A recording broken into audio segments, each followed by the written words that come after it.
travel will not heal you. Healed you can travel. There's no magic. It's just wherever you go, there you are.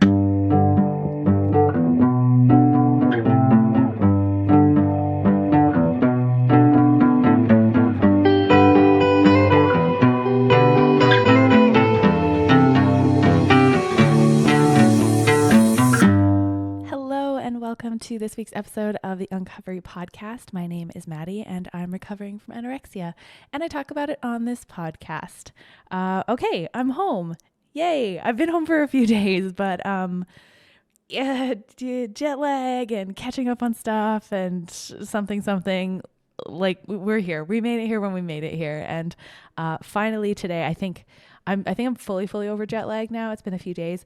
I think I hacked it though. And I guarantee that this is not a secret and that other people have already discovered this. But for me, this has been mind blowing how well that this strategy that I have used, both going on my trip and coming home, has been. So for a reminder, in case you didn't listen to last week's episode, which I recommend that you do just to give a little bit of context for the conversation we're going to have today, I went to Florence for a week. And I took a red eye with then a 5-hour layover in Frankfurt. And it was not ideal, but it was the flight it was actually the most direct and the shortest of the options that I had for the week that I was going. But so on the way there, I was like, you just have to sleep as much as humanly possible on all your flights. Do as much sleeping as you can, maybe even nap in the airport. And then when you get there, it'll be like 7, 8 p.m. Just eat, go to bed, knock yourself out, and then wake up and you'll be reset immediately onto the new time zone. That was the strategy. So I did that. And so, plane sleep is awful.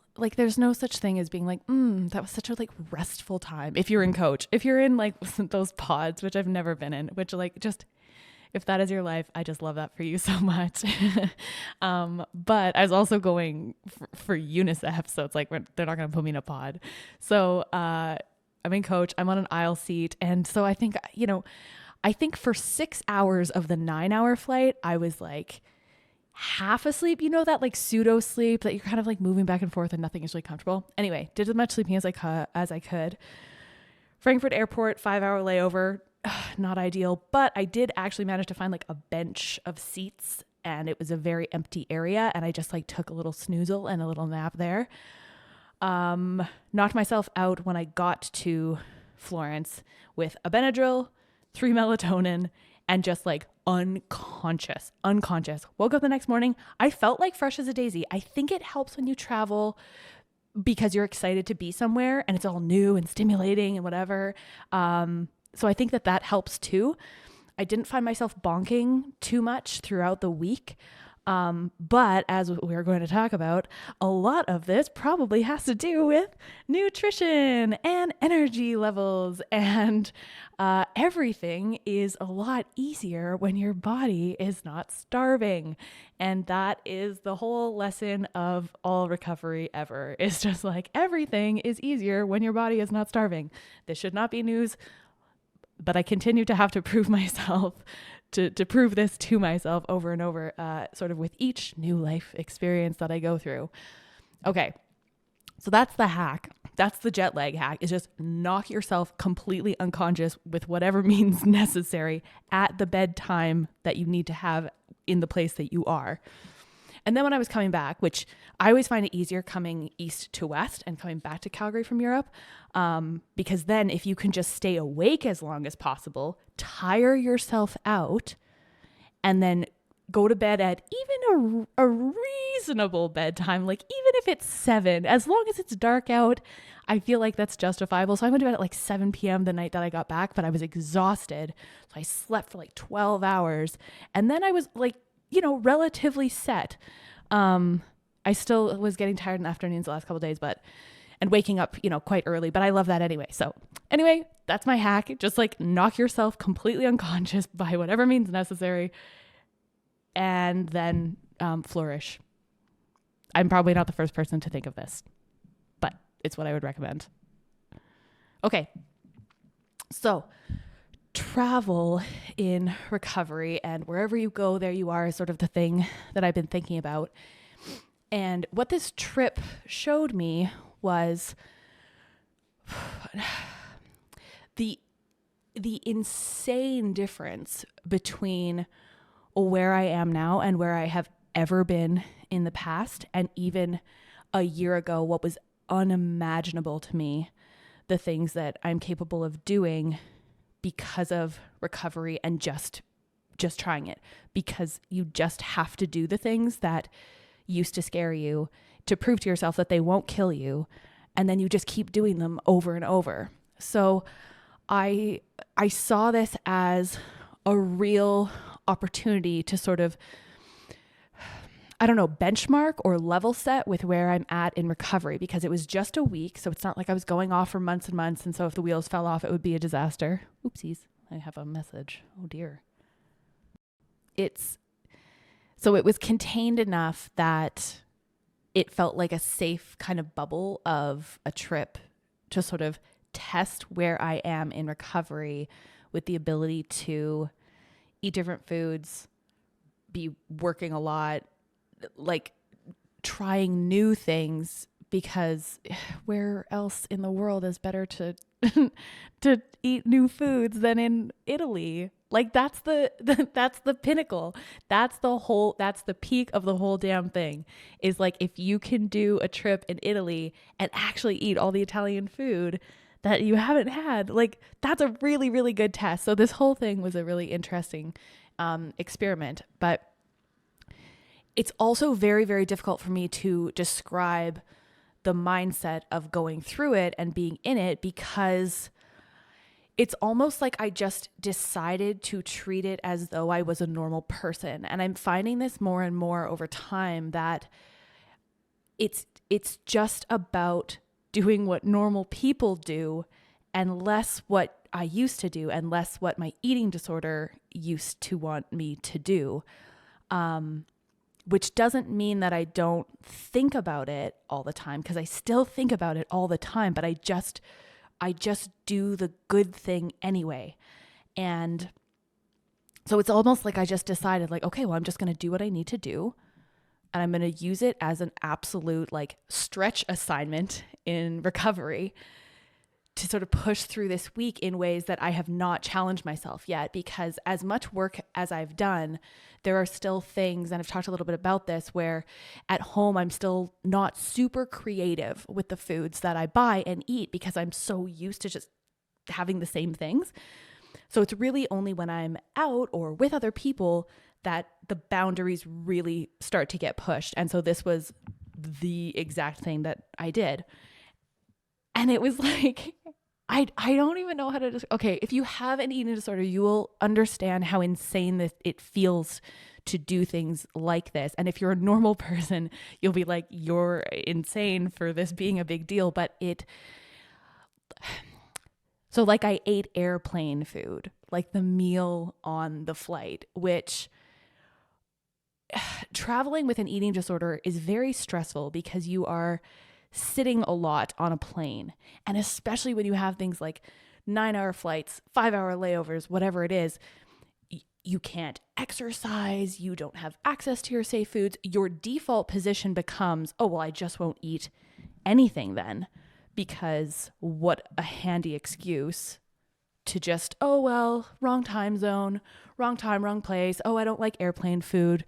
Oh, I'll just have a Diet Coke. Like, it's so easy to then just completely compensate for the fact that you're sitting in a plane by not eating anything. So the exact opposite action of that is to eat your airplane meal, no matter what it is, and to eat all of it, which I have never done. Like, I never in my adult life have I eaten an airplane meal in its entirety. Never, not even one time. And it, like, you have to do it, and you're looking at it and you're like, I have no idea what is in this. I have no idea how many calories this is. There's a bun, there's butter, there's like the potato salad, like a normal potato salad. And then there's like this meal with pasta and God knows what and sauce. And you're like, and I'm sitting in this little seat and I can't move and I'm not going to be moving. And then you just do it because you're hungry and it's time to eat. And that's what a normal person does. They just eat their airplane meal and then they get on with it. And if practicing has to mean like, I'm going to finish this, like I'm not going to pick around it or have half because then I know I'm going to think about it because I'm not exactly at an intuitive eating place yet. Like I'm just going to do it. And so that's what I did. Like I ate the airplane foods and then I ate the thing that came after, like in the morning. And then they bring you like an extra second and in your eating disorder, you're like, oh, well, that's just insane. That's just, so indulgent. Like that's very extra to be like, oh, well, I had this meal before. I don't also need a croissant and a yogurt. Like, yeah, you do. Like you need a croissant and a yogurt at the end of your flight because it's like a little snack and your body isn't a clock. And your body needs fuel so that then you can walk around the airport or like just have your brain functioning or live and not get sick when you go overseas. And you need to nourish your body in order for your body to be well. And that's so basic, but it also applies on airplanes. So, lesson is that airplane food and airport food and staying consistent and giving yourself meals is entirely possible and also a very good idea. Okay, so then when I'm there, I basically decided before I went, because I know that in European countries and specifically in Italy, that people have pastries and just, like bread and stuff or bread and jam for breakfast with like a cappuccino. And this is just how they operate. There's no like, I don't know, like it's like they don't overthink eating so much there. They just eat good quality, nice food, and then they get on with it. And I don't think anybody over there is making like cookie dough out of chickpeas and brownies out of black beans and being like, delicious. Like I just think that they're eating normal food and then they're getting on with it. And I was like, I can do that. And what a cool, quote unquote, excuse, which it shouldn't be an excuse. You should be able to do this anytime. I hear it. I understand. However, for someone that has never done it, it feels like such an opportunity of recovery to be like, I'm going to have a pastry for breakfast every single day. Non-negotiable. It's just happening. Like, that's it. And there were some days where I was like, oh, but I had that meal last night. Like, should I still do it? And I just did. There was this adorable little cafe across the street from the office we were working out of, and we would go there multiple times a day for either like a cappuccino or a snack. And every single morning before I went in, I went and got a pastry. And so they had all these different pastries. And of course, like when you have that many choices, and it's partially an eating disorder thing where you're like, I have to have the best one because I don't want to waste these calories, or I don't want to waste this opportunity on something that I don't really like, which is not a mindset that we're trying to stick with, right? But I was just a bit overwhelmed by the number of choices. I also don't speak Italian, but the guy that owns the cafe was so kind. And so he would like tell me what was in each of the ones, because I want like a filled one, right? Like if I'm going to do this, I'm not getting a plain croissant. Do you know what I'm saying? Like I'm getting a pistachio filled croissant. I'm getting a Nutella filled croissant. Like I just was like, go big or go home. This is going to be such an opportunity. It's going to be amazing. So he'd walk me through what was in each of these filled pastries, and then I would pick one, and then I would take it with me, and I would have my little cappuccino. And a couple of mornings, I like kind of sat with it in the bag, and I was like, should I wait a while? Should I wait till I'm hungrier? Like, is it like too indulgent to have this so early? Like maybe I should wait. And then I would just be like, no. If your body is thinking about it, then it's time to eat something. If your body is thinking about food, like if your brain is thinking about food, your body needs some food. It's that simple. If your brain is thinking about food, give your body some food. So I would eat these pastries, and oh my God, They were so good. And like, I just haven't had them in so long that like your taste buds are almost like, oh my God. It's like being a child that's eating new foods. That's the only way that I can kind of describe it. And I was telling somebody about this the other week as well, where I was like, every single thing that I'm eating that I haven't had is like, everything is exciting. It's like being a kid that's just trying new foods. You know, like when you give a baby ice cream for the first time and they're like, wow, like everything feels like that when you haven't had it. So anyway, that's how these pastries felt. And so I did that every day, every single day for breakfast. Sometimes I would also have an apple because I felt like it. Because the other thing that happens to your body and your taste buds when you are in recovery and your body is stabilized is that you start to be able to tune into like, oh, okay, like I do want something like a little bit fresh or something that has like something that there's like, I don't know, like some kind of water content. Or if I hadn't had a vegetable in 2 days, I was like, oh yeah, maybe I do kind of feel like, whatever, a salad or a wrap with, veggies in it it's just like your body is almost like, oh yeah, I haven't had that. I think I would like some of that. I would like a fruit or like whatever. But anyway, so that was how I handled all of my breakfast. And then in the day, like we were doing like 12-hour days. There was like I was working quite a lot. And because it was so interesting and I was so intrigued and like, I'm so obsessed with this work, but that's not what this podcast is about. If you want to understand more about the work that I do and why I love it so much, message me because I can talk your ear off about it. But for the topic at hand, what I noticed the most about being in day-long sort of in a boardroom, working on stuff, having meeting after meeting with different countries and different people and different groups and strategizing as a team and being in person and the energy of that and being nourished and in a body that is stable, you don't think about food all day.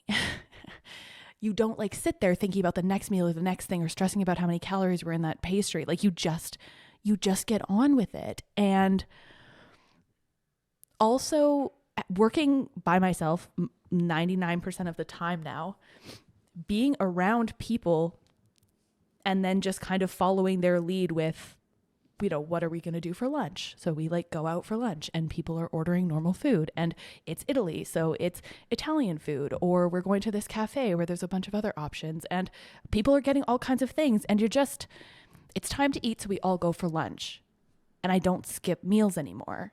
And that means that then when I'm sitting there, I'm not cold, I'm not distracted, I'm not shaky, I'm not grumpy. I'm able to do what I came there to do all day without fail. And that's insanely different. And anybody that has been in a place where you are like sitting in meeting rooms freezing, no matter how many layers you have on, because you're not cold on the outside only, right? Like you're like cold on the inside. You like cannot warm up when your body is so malnourished. Like there's no amount of clothing that will warm you. And I don't feel that way ever anymore. Like I'm sitting there and I'm wanting the windows open. I'm like, oh, let's get some fresh air in here because Florence is warmer than Calgary, obviously. But everybody over there, it's winter to them. But to me, it feels like spring. I'm like, oh, it's balmy out. I'm in like a trench coat. I'm like, this is great. Everyone else, I'm like, I got to go get my toque out of my hotel. Like, I'm going to go get my toque. I had never felt more Canadian, being like, you guys don't understand what cold is. Like, this is amazing. But also, I'd never felt more well, being like, I'm not cold. I'm not cold. I feel fine. It's so good. And they tell you that it's so good. They tell you that these markers of recovery are so good when they come. And when you're in it, you don't believe them. And I so get that. I so understand the feeling of like, oh, I don't get shivery and cold anymore. It means I'm fat. Or I don't get shivery and cold anymore. It means I'm failing. It means that I'm like recovering too fast and this is uncomfortable. Or, oh, I have boobs now and like that's a disaster because that means I'm gaining weight. It's like when you decide that you want a life of recovery, the markers of recovery become celebrations. And that is what became, I think, the most clear to me, is that instead of being terrified at every single thing that I was trying to do while I was there, I was so proud and I was so excited about what it meant for the future. Because if I can do that, surely I can take a piece of that home with me and I can continue to do that. Like, everything that I've done so far has led me to be able to do this. And everything that I'm doing right now in this week of travel is something that I can then springboard even further off to, because it was like this concentrated, like hyper, like when you're in Mario Kart and you get you get like a star or something, and then it's like do, and you like get to go super speed. That's what this week felt like for recovery, was just being like all velocity, just supercharged forward in this like 7-day period of like, you can do a bunch of hard things in a very short amount of time. You can recover as slowly or as quickly as you decide. And mine had felt and has felt just glacial, right? Like at some point I was just like, oh my God, like it's just going to take forever. But then you have these moments of big revelations all at once. And that's what this week really felt like. And I would be remiss to leave out that it wasn't like all sunshine and rainbows. And there were evenings where I would come home and be overthinking what I had eaten in the day and thinking that I had, gained weight or was changing my body, or that it was going to make a difference to how I would look and feel and things like that. That happened. Of course that happened. But every morning the sun would rise again and everything turned out fine. Like nothing happened.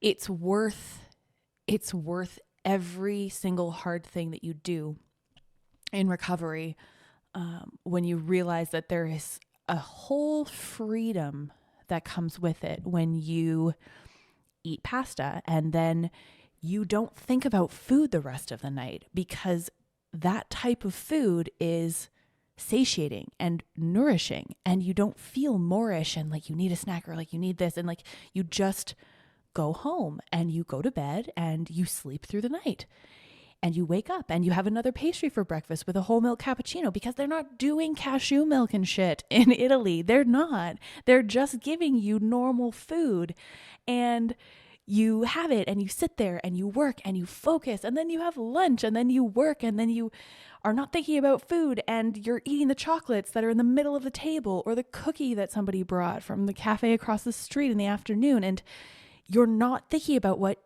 you're eating next, except that you're in Italy and you're like, ooh, I wonder what we will do for dinner tonight. But it's an experience that I cannot describe the novelty of when you haven't experienced it in such a long time. And to anybody that's not there yet, or is recognizing in themselves like, boy, that feels outside the realm of possibility for me right now, I just wish I could make you believe that it's possible. I know that until I did it, I didn't believe it either. And so I guess that would be what I would say, is that you don't have to know for sure that it's possible to believe that it is. You don't have to have proven it already, but you will. And then you will come to this place and you'll be like, oh my God. Like, I can't describe or explain what it is like to not have a vegetable but not realize it until days later, or to impulse buy a Diet Coke one day on the last day of your trip and hate the taste of the sweetener in it, after that being a staple of like my life for years, and being like, this actually kind of tastes gross. To ask for something extra with your meal, to not be getting up in the dark in the morning and running in unfamiliar places just to burn calories, to not be pacing and walking and tracking steps, and to recognize when you're starting to bonk energy-wise in the afternoon and have a snack instead of more caffeine. to not have to track how much protein you're getting, to not be the one in the room shaking and cold and in layers, to turn off the heat in your room because you actually like to sleep in a little bit of a cooler environment. It's so, I don't even know if this is useful to be like, you can do this, like you can exist in this way. And even if you think that you can't right now, like I promise you, you can if you just keep taking little baby steps of doing the right thing and doing the hard thing over and over and over. Because all of the fears and catastrophes about gaining weight and being unrecognizable and not fitting your clothes after your trip. Do you want to know what happens when you eat a pastry every morning for breakfast with a whole milk cappuccino? Absolutely fucking nothing. Not a single thing happens, except that you realize that carbohydrates give you really good energy and they're delicious and it's amazing and you get to be proud of yourself, and reminding yourself that you get to do this because you're a person, not just because you're in recovery. You don't have to have had an eating disorder to have permission to do nice things, nourishing things. You deserve nice things. So I worked a lot in that week. I didn't tour around and see very much stuff. I walked past things, on the ways to dinners and things like that. But if all I accomplished on this trip was to just push myself in this particular realm and defy my eating disorder, to me, that's a week well spent, aside from all of the very exciting work things that came along with it too. So, okay, so now what? I don't want to reserve this kind of freedom for only when I'm in the food capitals of the world. It was a very cool practice of exposure therapy to prove some fears wrong and to take that mentality home with me. So I now have some goals for food at home, to normalize some eating patterns. I've gotten a lot better at food freedom, like I said, when I'm out and when I'm with other people, just mimicking and following what normal people do.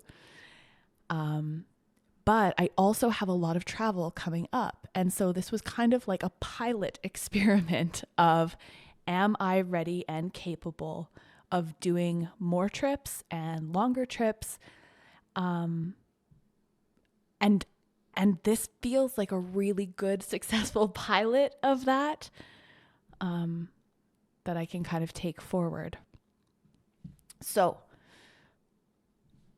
when we talk about traveling and having an eating disorder, or traveling with somebody that's in recovery or you're in recovery, I think we should talk about like some tips, some things that you really do need to think about before you're there, while you're there, because traveling with an eating disorder is the most oversized, heavy baggage you could possibly bring with you. And the nightmare that travel could be for the eating disorder is why it's so tempting to go back to restriction when you are traveling. Like I mentioned, the sitting on the plane, not moving, lack of structure, lack of safe foods. Maybe you're not going to the gym, or hot yoga studios aren't at your fingertips. God forbid you're traveling with other people and then their needs and schedules, all exist too. But really, wherever you go, there you are. You can't expect to keep your eating disorder, while you're at home and expect to be able to travel without one. If you haven't worked it through here, you're not going to escape it by going somewhere else. Everything that's unhealed within you will still be unhealed within you in another country. It doesn't matter if it's Bali. It doesn't matter if it's India. It doesn't matter if it's Mexico or London or France. There's no magic to finding yourself and healing yourself with travel. I don't know if that's an unpopular opinion, but like that has never been even a little bit my experience.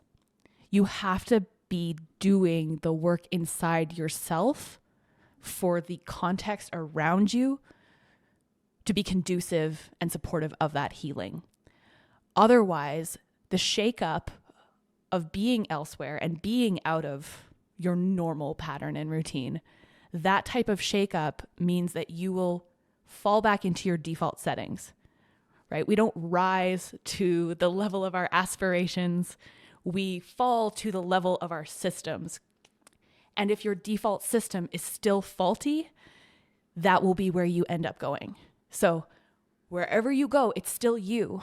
You can't just decide to leave things behind. You can try to use that mentality. Like I definitely consciously thought on this trip, my eating disorder is not coming along.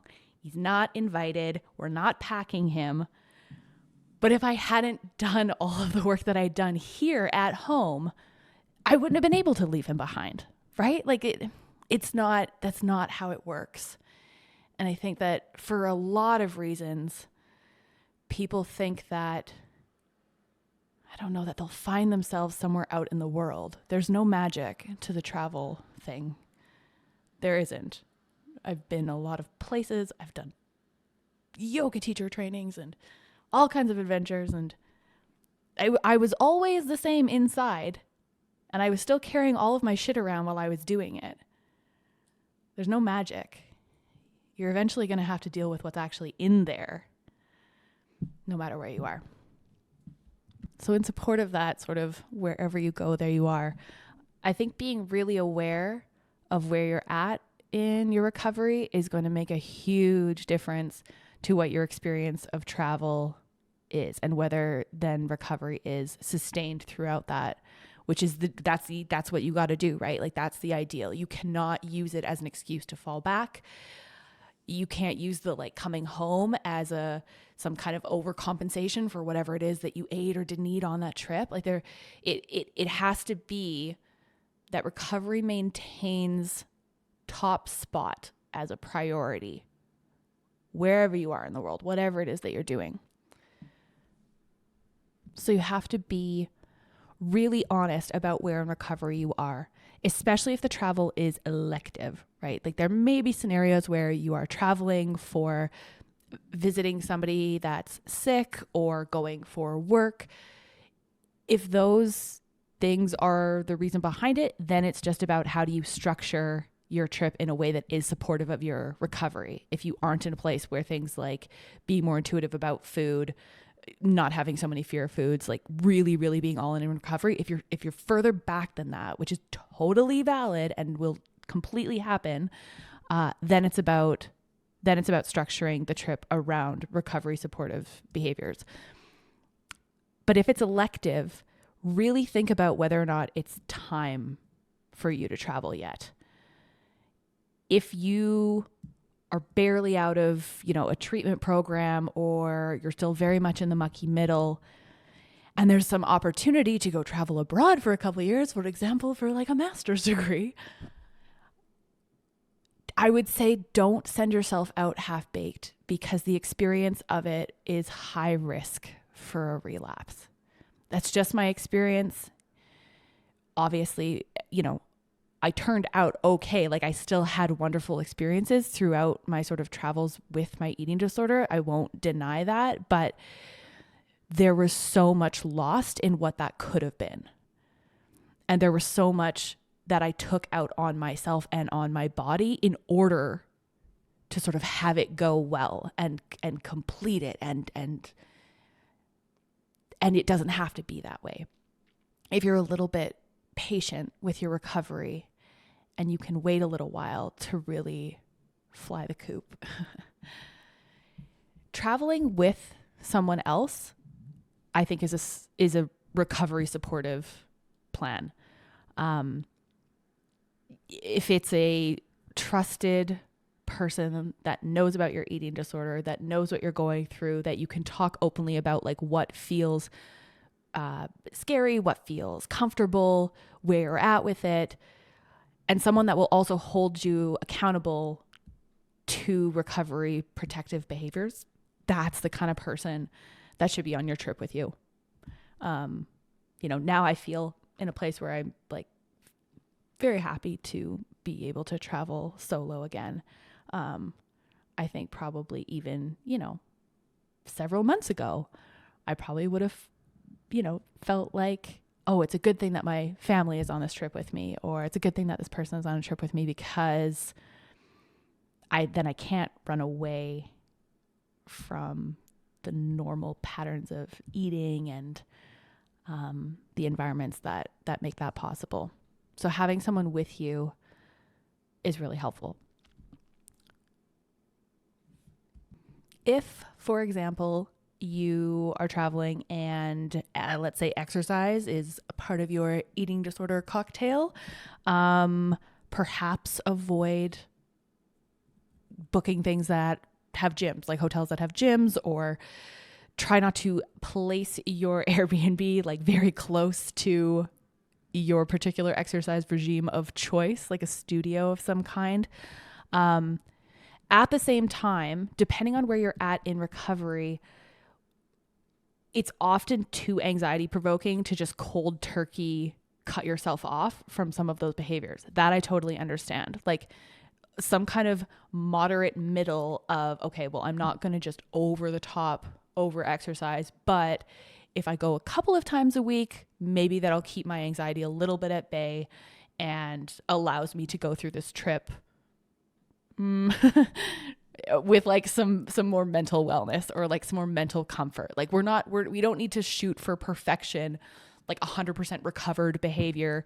But if you're being really aware of, okay, I'm doing this kind of just like to temper the anxiety a little bit, I don't think there's anything wrong with that. Obviously, talk to your own therapist about kind of creating a plan around what's going to be the most helpful for you to go through a travel period.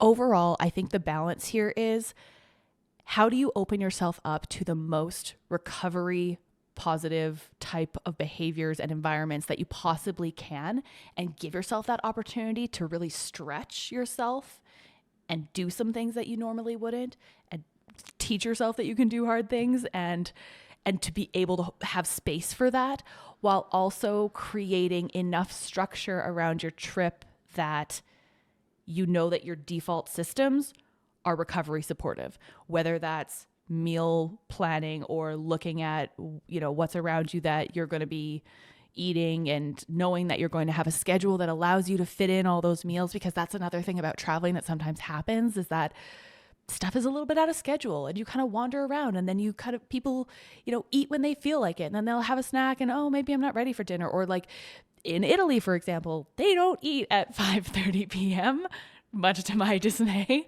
They eat dinner quite a bit later. So you're going to have to have some kind of plan in place or modify your schedule so that you can do what you need to do for your own personal recovery.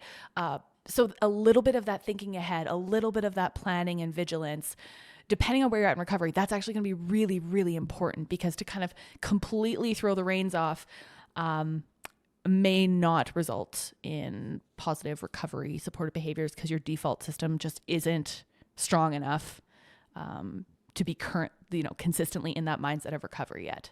Still need a little bit of structure. Create that structure, and you will know what that is. You will be the only person that knows honestly where you're at with it. You and your therapist, or you and your dietitian, or you and your team will be the ones that know what's going to be right for you. Okay, have some kind of emergency chute or backup plan if things start to go south while you're traveling. And this is so much easier said than done, because if you are letting little eating disorder pieces creep back in, it will feel good. And it will be very, very hard to recognize or to be honest about what's going on and what that feels like. That is something I know very, very well, is that you get a little bit of restriction in there. You start to notice that like maybe your clothes are fitting a little bit differently, and you love it. You will love it. And that is such a red flag, but it's also such a difficult one to pull yourself out of, because you know what the right thing is. Like, you know what the right thing is, but it feels so good and so comforting in that moment if you've still got quite a bit of that eating disorder brain going. So you have to be able to like pull chute at some point. And this looks like some kind of relapse prevention plan, some kind of check and accountability with your team and your people. And it will be so tempting to avoid these things. It will be so tempting to avoid these things. I have been there, but you have just got to be honest. You've just got to be honest with where you're at and what's going on, because then you can really make sure that if anything starts to get a little bit hairy, that like you've got a plan in place, you've got the supports in place to like pull yourself back into reality. If that means going home early from wherever it is that you are, that is fine. Go home, be well, get yourself sorted, because the rest of it will all be there, and you'll be more well and full of life and be able to have those experiences in such a very, very different way if you've sorted out a lot of this eating disorder stuff before you're doing that. Okay, so some of these specific travel while in recovery ideas have to do with, like I said before, scheduling, understanding what your day itinerary is going to kind of look like, and then making sure that you have things in place for when you're going to eat. So if you need to set alarms or events in your calendar for when you have meals, I've had this in my phone. Like, I've had this for ages. I'm thinking about taking it out because I'm pretty good, but to have just those reminders, that's like ding breakfast, ding lunch, ding snack, ding dinner, whatever. Because your hunger cues not only might not be fully functional because of the eating disorder history, it might also be because you're in a different time zone, you're doing different stuff, and your body is just a little bit off schedule. I have found that coming back from this trip, like the last few days, I'm hungry at bizarre times. I feel like my digestion feels like a little bit off. I didn't actually have it on the way there. I had it more on the way back. And part of me was like, you know, I've heard these things, and like, I don't want to get diet culture. Obviously, that's not what this is, but I have heard that like just the quality of ingredients and the way that they, you know, produce food overseas has a lot less, like, I don't know, crap in it or something like that than some of the food that we have here. And that, I don't know, people find it easier to just digest things that, you know, they like can't eat bread here in Canada, but the bread there is like just totally fine for them. Anyway, that feels diet culture-y, so I don't think that's great, but like whatever, it's just what I heard. I don't know. But regardless, you don't know what your hunger cues are going to be like. You may need to kind of default to some mechanical eating on schedule. Carry snacks and water. Those are just like good practice in general. Where sunscreen is also a good idea, but that's just like a life thing. And then, you know, making sure that the sort of good practices and self-care things that you do at home, you bring along with you wherever you go, because those will be the sort of keeping you well at baseline. So whether that's, you know, journaling in the morning or doing your meditation or whatever it is, the things that make you feel your best at home. Sleep schedule, very important, especially with jet lag. Please reference the beginning of this episode for more about that. And then checking in with people. So either the people that you're with that you feel safe talking about this with, or calling people back home, or having a mid-trip chat with your therapist. Like there's creative ways for you to sort of keep in the game while you're traveling, if you're still very much in a place of, I am in the mucky middle of recovery. And respect where you are, you know, respect that you don't have to be perfectly recovered to go on a trip. That's not what any of this is about. But you do need to have some guardrails and some bumpers, like when you're bowling and you put those things in the, I don't even know what they're called, the like trench things on the gutter, the things that you fill the gutter with so that your ball still is like pretty much guaranteed to hit at least one pin. That's all we're going for. You just got to put some bumpers in the gutter so that you can make sure that you've got a clear line to at least a certain degree of success within your recovery while traveling. And so like, if you're kind of wondering like, oh, am I ready, or should I be traveling yet? Or should this person that I love and care about, are they ready for travel yet? Here are just some like quick and dirty key indicators that yes, it's time, you can do this. If you eat meals and snacks willingly, and you have a wide variety of food, and it doesn't upset you anymore to have new foods, that you're feeling a little bit more flexible around nourishment. Things like being comfortable in restaurants, obviously takeaways, that's something that's going to happen when you're traveling. So you do need to be able to be comfortable with that. You can't rely on always being able to make your own food. Are you super comfortable eating in front of other people or having other people talk about food, eating food? There's a point where you have to be somewhat untriggerable to do this really successfully. You need to be able to have people comment about food, having their own like weird food quirks and other restrictive diety type of behaviors. And you have to be able to do what you need to do anyway, no matter what anybody else is doing. Without that, I don't know how you can possibly travel. It would just be too triggering. And also think about how cool it's going to be to do traveling without your eating disorder. It's going to be a completely fundamentally different experience. And the only way that you're going to get good at it is by practicing it and taking these opportunities. And you get to look back on this experience as, oh, this is new. Like, this is me now. Like, recovered me travels like this. Going on this Florence trip, it really brought up for me a lot of reflection about, oh, this is how it used to be, or this is what I used to do, or what I would have done at a different time.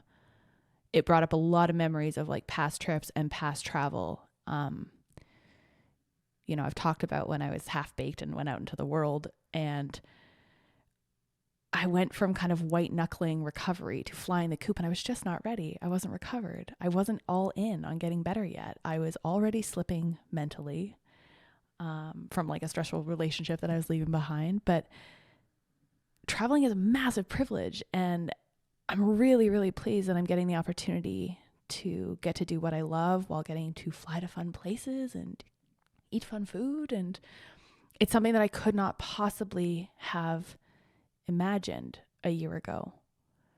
And if you can't imagine it now, I promise you that it's possible. I promise. Because your eating disorder is so small. Your eating disorder is so small. But it will come with you wherever you go if you don't decide to kind of get rid of the whole damn thing. So, big trips. Dream big. Every single thing that you want is on the other side of your eating disorder.